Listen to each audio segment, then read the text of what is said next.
another Swordmaster Publications presentation. My name is Ernie Lawrence. Today we're going to be studying Judges chapter 14.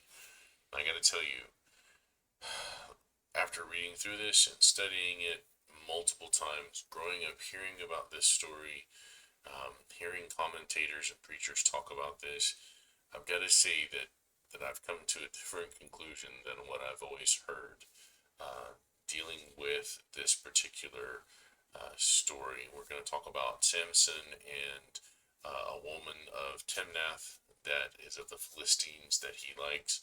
Um, and there's some interesting things in here that were never highlighted for me as I was growing up and hearing about this, that I think gives a different and I think more biblical perspective of what's going on here than what I've heard in the past and what a lot of commentators will have in their comments. A lot of people look at Samson as this man who is driven by his passions, that he doesn't really care about his vow or the purpose that he's been set aside for.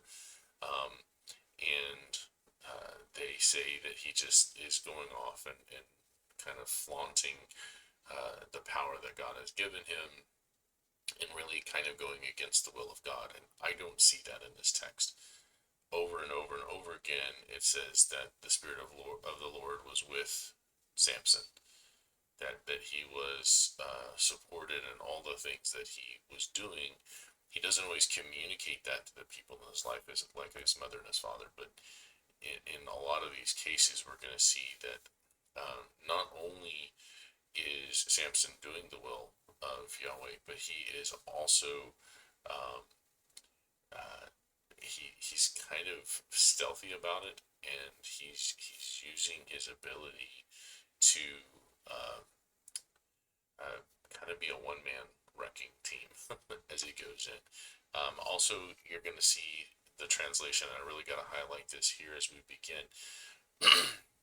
The word for woman and what we would call fiance or betrothed and wife are all the same word. And so you can see here I've highlighted the word woman and wife. And as we go through, you're going to see it all the way down. It's the same word in the Hebrew. And so I think that the translation of the word as wife in this context doesn't really fit. I think it's more akin to the idea of a betrothed or a fiance than an actual wife, because Samson doesn't actually, well, you'll see when we get to that point. I don't want to get ahead of myself here. So I'm going to read through this and I'm going to show you the places where I believe that this was Jehovah's plan all along to bring Samson into conflict with the Philistines. And I'll give you the context here is that the Philistines have come in and they're kind of reigning over parts of Judah and Dan, and Samson is of the tribe of Dan, and uh, they're in what we would call the Gaza Strip. They are uh, kind of on the border. There's this conflict that is going to arise up here. Timnath, which is the town that we're going to be dealing with, was a border town right there by Judah, and it went back and forth in the time of Judges, in the time of Joshua, and later in the time of David even. We're going to see this town of Timnath going back and forth between Judah and the Philistines. So that's the kind of the setting for this chapter. But we're gonna see that Samson is in fact doing the will of the Lord here. So starting in verse 1, and Samson went down to Timnath, and he saw a woman in Timnath, a daughter of the Philistines. So she's a descendant of the Philistines. She's not of Israel. And remember, the Israelites were forbidden from marrying into other nations. They weren't allowed to marry foreigners because God did not want them going after their strange gods, didn't want them being corrupted. Okay, so Samson goes down to Timnath. Why is he in Timnath? Because the Lord is taking him down there. Remember, his conflict is with the Philistines. Samson's whole thing, his whole entire life, and his judgment as a judge, and even his end is in conflict with the Philistines. And so he goes down there and he sees a woman in Timnath that's of the Philistines, and he came up and told his father and his mother and said, I've seen a woman in Timnath of the daughters of the Philistines. Now therefore get her for me to wife. So Samson goes down, sees this woman, comes back to his parents and says, I saw this Philistine woman, and I want you to get her for me to be a wife. Well, this troubles his parents, and the reason it troubles them is because they know that he's supposed to marry within Israel, not with foreign nations.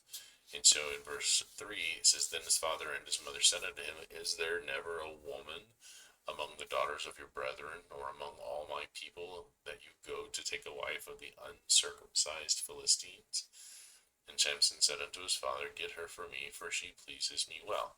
So you have this back and forth between Samson and his parents. And at this time, Samson is the big, strong man that we all know from the stories. He's not a kid anymore. And he tells his mother and his father, I want this woman. And his parents rightly say, why won't you pick a woman out of the Israelites? You know, out of all of these people that you could pick from, why do you have to go to this foreign nation and pick somebody? And Samson, who is being directed by God, which we'll see in the next verse, he has a reason. He's like, no, get her for me. She pleases me well. And here's where I think things are misunderstood by a lot of people, or they just kind of pass over this. But his father and his mother did not know that it was of Yahweh. Okay, Jehovah is the one that is instigating all of this. For he sought an occasion against the Philistines. And at that time, the Philistines had dominion over Israel. Okay, now that doesn't mean they were in charge over all of Israel. We mostly see Judah and Dan in this area, and that's kind of who we're talking about. Because remember, when we talk about Israel, you have the Ammonites over here, and you have kings in the north, some of the remnants of the Canaanites, and then you have the Philistines down in the south and west. And so wherever they are is typically where you're going to see this the rule over this. They don't rule over all 12 tribes necessarily, but generally it's localized. And it's important to understand this because you do have an overlapping of the time period of the judges, because there's the simultaneous serving in places because they're serving as judges in different areas. And this is one of those occasions. We're only talking about the very southwest portion of the entire promised land. And so it's Judah and Dan that's under concern here. But Samson is seeking an occasion. That is, he's seeking a way to set up conflict with the Philistines so that he can justify going in against them as a judge to work towards the freeing of Israel from their rule. And so verse 5 says, Samson went down, and his father and his mother, to Timnath, and they came to the vineyards of Timnath, and behold, a young lion roared against him. So his father and his mother agree. They go with him. They don't really understand what's going on, but they go. And when they get down to these vineyards of Timnath, now remember, Samson is a Nazarite, so he can't actually handle the wine. He can't handle the grapes. He can't drink or anything like that. But these are obviously very important to the economy of Timnath. This is the whole promised land is a place that's flowing with milk and honey. Remember when the spies went in Numbers 14, they brought back grapes to show how fertile this land was. And so we're seeing that here in Timnath. And as they come to these vineyards, a young lion roared against him. So this lion attacks, and it says, and the Spirit of Yahweh came mightily upon him.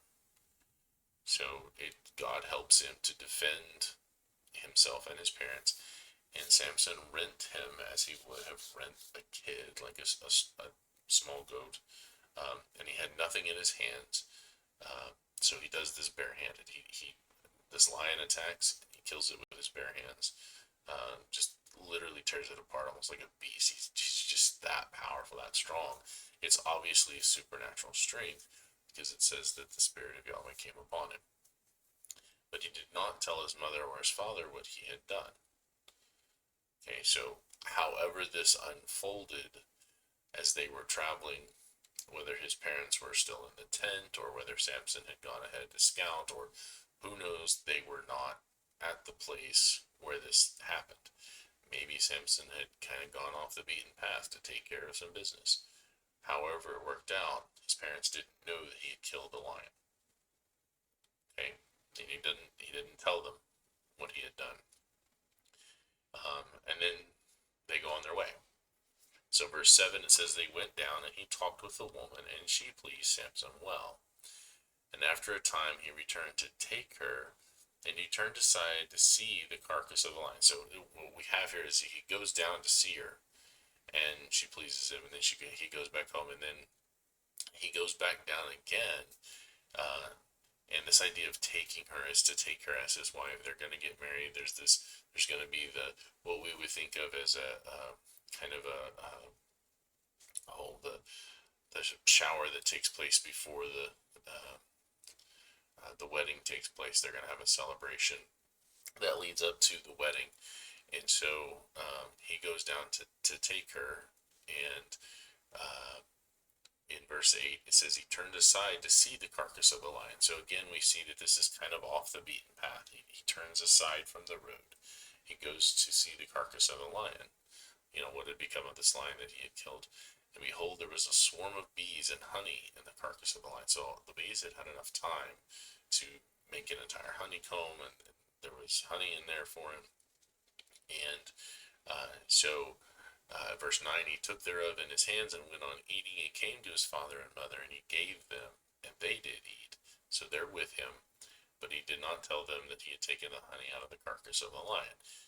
This is kind of important. Samson is doing something that would render him unclean by touching the dead carcass. He would have to go through the cleansing rituals that we see in Leviticus and Deuteronomy for touching something that was unclean. But he doesn't tell his parents that that's where he got the honeycomb from. That would render them unclean as well, but they don't know it. Okay? We aren't told anything more about that. We're just told that this is what happens. We aren't told, does he go through the rituals to cleanse himself later or not. We aren't told if he was in violation of the law of Moses or whatever. But he's traveling to Philistia to see this woman, and so they're not actually in Israel at the time, and they wouldn't be really, I guess, infecting everyone else with their uncleanness. So without having any indication of whether or not this was wrong or right, they could handle dead things. Obviously, they could bury their dead and whatever. They just were considered unclean. Is this Samson just, I'm going to be unclean, but it doesn't really matter because I'm going to be in Philistia for a while. I'm not even going to be near Israel. By the time that I get back to Israel, my time of being unclean will be over. Or when he gets back to Israel, is he going to go through those rituals or whatever? We just know that during this time, God is with him the whole time. And it shows that. It shows that the Spirit of Yahweh is with him this entire time. Okay? So, verse 10, it says, so his father went down unto the woman, and Samson made there a feast, for so used the young men to do. So they're making a feast. She's still, at this point, they're not married. We haven't seen that there's any wedding or that there's any marriage. It's just she's the woman.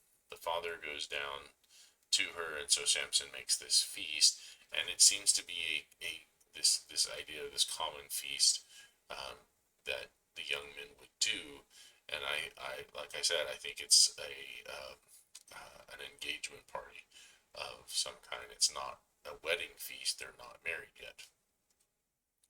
And so, and it came to pass in verse 11 that when they saw him, and they is the Philistines, when they saw him, that they brought 30 companions to be with him. So the Philistines are like, wow, so this guy's going to throw this party, this feast. We're going to send guys, he seems to be an okay guy. We're going to send these people to be friends. And so Samson, remember, Samson is looking for an occasion to pick a fight with the Philistines. And so he's doing this here to stir them up. It says, and Samson said unto them, I will now put forth a riddle unto you, if you can certainly declare it to me within 7 days of the feast, and find it out, and I will give you 30 sheets and 30 changes of garments. And then verse 13, but if you cannot declare it to me, then you will give me 30 sheets and 30 changes of garments. And they said unto him, put forth your riddle, that we may hear it. So there's 30 companions, and Samson is saying, I'm going to give you a riddle. He knows what he's going to give him. He knows that it's something that only he is aware of. Even his parents don't know it. Remember, they didn't see him kill the lion, and they didn't they didn't see the honey, right? So none of that is, nobody's aware of any of that except for Samson himself. So there's no way that these guys are going to know how to answer this riddle. The sheets here are kind of an unhemmed or an unaltered piece of clothing that people would wear. They would either wrap it around themselves on the outside, like a garment, or they would wear it like if there was nothing underneath. Maybe they were getting out of the bath or something. They would wear it kind of like a bathrobe. They would drape it over themselves, and it was used to hide their nakedness. But these were very nice pieces of cloth that were going to be given to them, and 30 change of garments. So all of the clothes and the trappings. So Samson is going to give them a fairly rich gift. And note here that Samson he's going to have to give as an individual 30 to these guys. So one for each of them. But if they can't guess it, then each one of them has to give one to him. And so they're not going to be out as much. He's definitely risking more if we were talking about this being kind of a fair bet or whatever. But they ask, what's the riddle? And so he said unto them, out of the eater came forth meat, and out of the strong came forth sweetness. And it says, and they could not in 3 days expound the riddle. So after 3 days, they couldn't figure it out. All right. And it says, it came to pass on the 7th day that they said unto Samson, and here is the first time the word wife is used. But again, we don't have a reason, and the translators don't have a reason to translate this as wife. And, something I should have done before is I should have looked this up in other translations. So let me see. Yep, there it is. I'm going to pull this up and see if other translations translate it as wife. Yeah, so it looks like the NASB translates it as wife, and let me see here.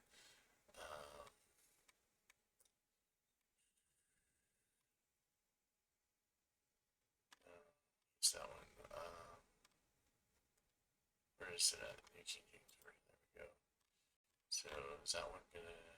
Yeah. So a lot of them are translating as wife here, and I have a problem with this because we don't have a reason to understand this as wife,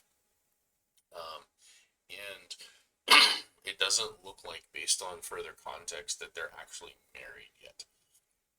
So it says, and it came to pass on the 7th day that they said unto Samson, I would say betrothed, and the word there for husband can also be bridegroom. So again, this idea of them being engaged here is perfectly valid as a translation. So I don't think that we're talking to husband and wife here. I think we're talking to fiancés. And they're saying, let your man, entice your man, that he may declare unto us this riddle, lest we burn you and your father's house with fire. Have you called us to take that we have? Is it not so? So, a lot going on in this verse. Not only do I think that the translations here are not justified as wife and husband, but they say entice your husband. We're going to see that she doesn't entice him. There's a lot of ways that a woman could, and we'll see this with Delilah later on, there's a lot of ways that a woman can entice her man to do things. She doesn't.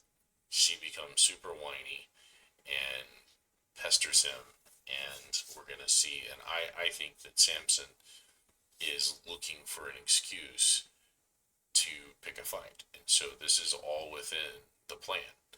Um, but notice what they say to her. And this poor girl, she's kind of on the receiving end of all of this. I don't think she has a lot of control on what's going on here. She's got this powerful guy coming in from Israel, and it doesn't seem like she's all that happy with what's going on. She's being given to Samson, and later on we'll see given to somebody else. And now all of these guys, these 30 men that are her own people, are threatening her. Find out the answer, or we're going to burn you in your father's house. And they accuse her. They say, "Have you called us to take that we have?" In other words, you invited us to this party just so you could get some wealth out of it. And this woman really doesn't have much to do with any of this. She's not the one that invited them. She's not the like. There's all of this stuff is kind of spinning out of control for her, and so we can see that she has an occasion to cry. She's very fearful for her life, but instead of kind of taking a deep breath and going about it in a way that probably Samson would have been more amenable to, she cries, and she cries and cries and cries. And so in verse 16 it says, "And Samson's," and again I'm going to say that this is fiance. That's the word we would use. A more King Jamesy version might be betrothed. Wept before him and said, "You hate me, and you do not love me. You've put forth a riddle unto the children of my people, and you didn't tell it to me." In other words, you gave this riddle to everybody, but you didn't tell me what the answer is. And so she's kind of crying and whining and wheedling him. We might even think of this as kind of nagging. This is probably not the best approach, but it actually works out for Samson, because again, I think that this is part of the plan. And so he says unto her, "Behold, I haven't even told my mother and my father. Why should I tell you?" And part of this, somebody might look at this and say, well, if you're going to tell anybody, you should tell the wife, even more than your mother and your father. So, like for me and my wife, there are things that I tell her that I would never tell my parents or anybody else. And that's the way that it should be. So in this case, his betrothed has kind of this higher priority. But Samson doesn't see it that way, because she is just the means to an end. He is down here to pick a fight with the Philistines, and so he doesn't see her in that light. He doesn't see her as somebody that is a help that is meet for him in the way that Eve was created for Adam. He doesn't see her as somebody that he can trust and whatever. But remember, there's a plan here. This is something that they go back up again to verse 4. It was of the Lord that he's seeking occasion against the Philistines. So this is part of a plan. And so verse 17 is, "She wept before him the 7 days while their feast lasted, and it came to pass on the seventh day that he finally told her." So Samson has allowed it to go on all of this time, and kind of right at the last minute, he tells her, because she lay sore upon him. She was nagging him constantly, wheedling and whining. And immediately she runs and tells the answer to the riddle to the children of her people. Why did Samson wait so long? Why did he finally give in? If he had told her earlier on, she would have had more opportunity to give that answer to her kinsman in a way that Samson wouldn't have known what had happened. But the fact that he told her on the seventh day, and they knew the answer on the seventh day, instead of, if they would have known the answer on the first day, they would have, oh yeah, that's easy. It's a lion and a honeycomb, right? Um, but because he tells her on the seventh day, he knows that she betrayed him.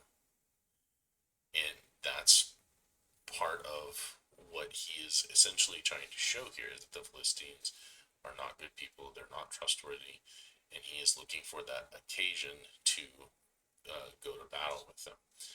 And so, verse 18, it says, And the men of the city said unto him on the seventh day, before the sun went down, What is sweeter than honey, and what is stronger than a lion? And he says unto him, and this is an interesting phrase here, okay, because the words in the Hebrew, it's a double entendre. If you had not plowed with my heifer, you would not have found out the answer to my riddle. If you had not plowed with my heifer. So number one, he's calling this woman, his betrothed, a heifer, a cow. He's saying plowed. The word plowed here can mean to plow like a plow a field. It can also mean to have relations with, and it can also mean to meet in secret with, because meet in secret with and have relations with, that's all implied there. So he's basically accusing them of using her in a inappropriate manner.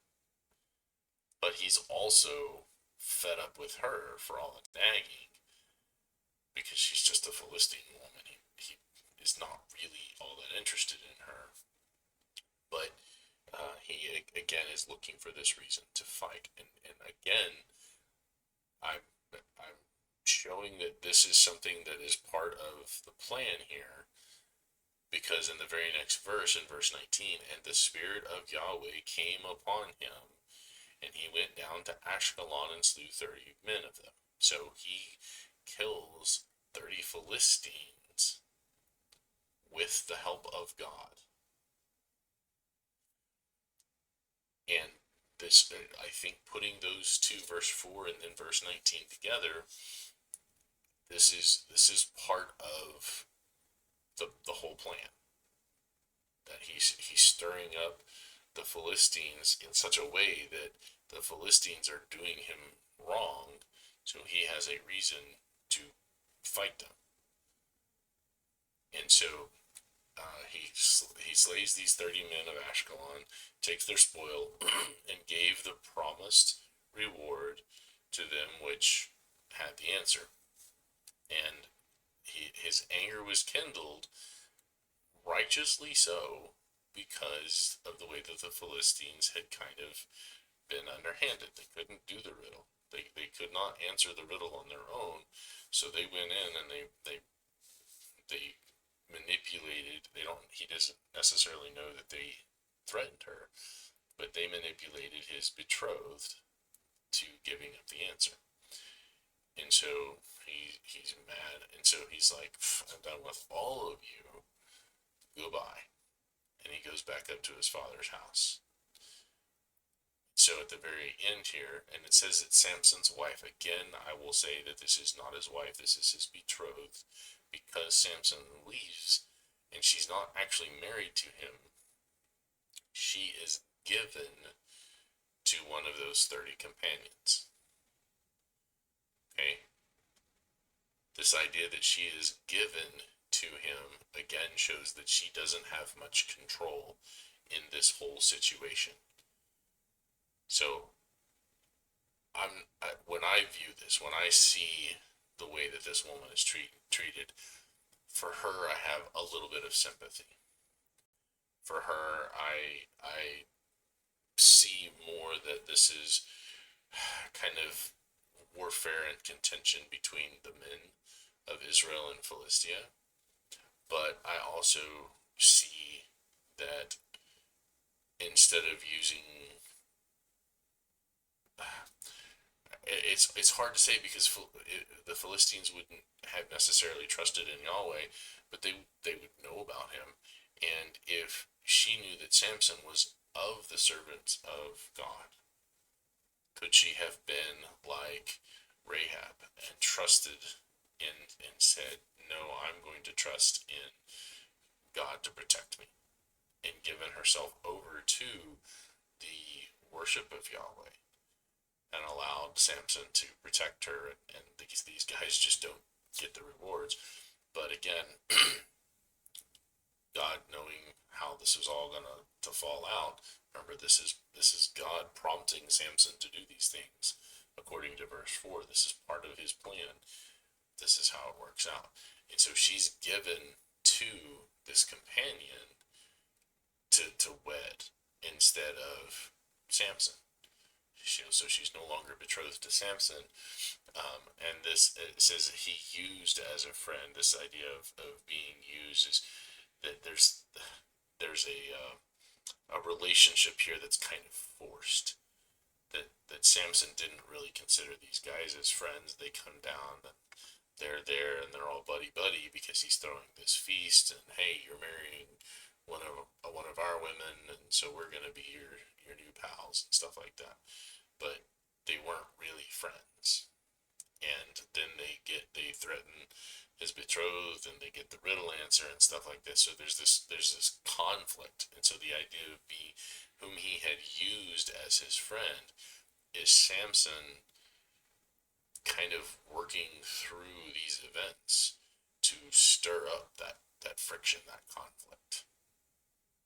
And we don't know why she was given to this one friend. We aren't told, but the idea is that Samson has left, and he's left in anger, and they know that he seems to not be interested in marrying her anymore, and so instead she's given to one of these guys. And I don't know that these guys have done anything inappropriate, um, and I mean by intimate, that word, that phrase, plowed my heifer. I don't know that they actually had that kind of relation with her. We see that she was threatened. Um, but Samson implies that, and whether he does that knowingly, knowing that that's not actually the case, his anger is enough that he accuses her of that, and so she's given over to one of these friends. That's about all we can say for certain. We don't know of anything else. The story does continue in the next chapter, and we're going to cover a little bit more about Samson and his relationship with this woman, and what happens to her and her father, and all of that. But again, remember that this is the spirit of Yahweh. This is God working through Samson. For us, it seems a little convoluted, but the statement is there. It's very explicit that this is God's plan.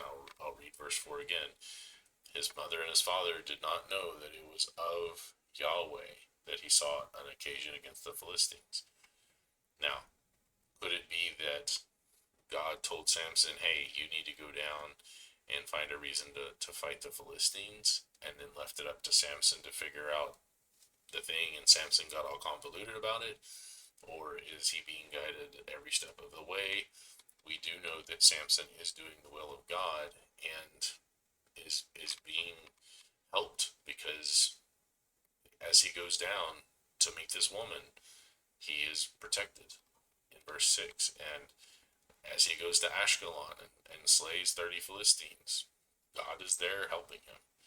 So this is the will of God, whether he's walking Samson through all of this step by step, or whether he's like, "This is what I want you to do, but I don't care how you do it," and Samson contrives this very convoluted way to do it. Whichever way it is, I disagree with a large number of people. And yeah, I'm probably going out on a limb here all by myself to see this and to understand it this way. But I think the text bears out what it is that I'm saying.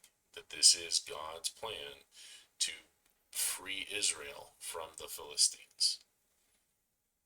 Is to use Samson in this way to stir up this conflict and to free Israel from Philistines. That is what's happening here. That is, we have to keep that in mind. That's what these judges do. When Israel falls into idolatry, they end up being subjugated by foreign nations. God sends a judge to free them. And in this case, this is how this is happening with Samson. Anyway, that is my Judges 15 commentary. We will look at Judges 14 commentary.